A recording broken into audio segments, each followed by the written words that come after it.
verse, the third one, where it says, let us not become weary in doing good, for at the proper time we'll reap a harvest if we don't give up.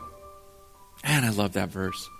And it was just such good timing. It's like, I know you're tired. I know you're wiped out. And a lot of you in this room, probably come here today and going, man, I just can't do the right thing anymore. It's just too tough. It's just too hard. I'm just going to give it up. And that verse is just so encouraging. Oh, come on, don't grow weary in this. Don't give it up. I know it's just so hard to walk the right path sometimes, but you can't get tired of it because there's that promise that if you don't give up, you're going to reap a harvest. Yeah, I don't know what your struggle is this week. I don't know what your week's been like. I don't know what your year's been like so far.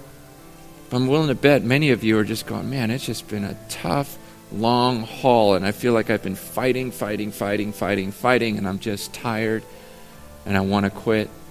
And the Bible says, don't give up. Don't give up. There's a reward in it. And that I've just been claiming that verse day after day after day, just going, okay, I can't get tired of this. I got to keep doing what God's called me to do. See, he starts off the passage and he says, don't be deceived. I mean, don't let anyone, drag you in this wrong direction. Stop being led astray is literally what it says. Stop being led astray. God is not mocked. And now the word mocked is the idea of being fooled or being ridiculed. You ever have someone mock you or ridicule you? We've all had it happen to us. If you have older brothers, older sisters, as a kid, it starts there. I remember my brother when we were younger, just always, just trying to tease you or trick you or something. Remember when Crazy Glue first came out? I remember my brother was fixing his bike and he goes, hey, Francis, come put your fingers around the bike here. And he puts Crazy Glue. He goes, squeeze it really hard like that. And I got this bike, here, and then he just walks away. And I'm stuck to this bike.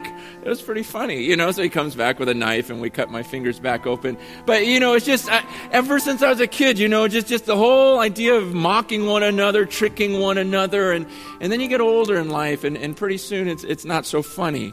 Pretty soon people start lying to you, promising things to you, telling you how much they care about you.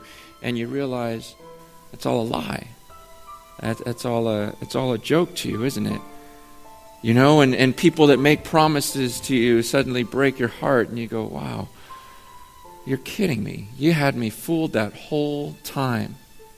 I thought everything was good between us. I thought you really cared. I thought you really meant it. I thought you were a man or a woman of your word, and they start lying to you, and it kills you, right? Man, and how many times in the church, people that coming for years, acting like, oh, no, everything's good, everything's together, I'll be a leader in the church, this or that, and you find out the truth later on, you go, wow, you totally fooled me the whole time. You've been fooling me for years. And the Bible says don't be deceived because you're not going to do that to God.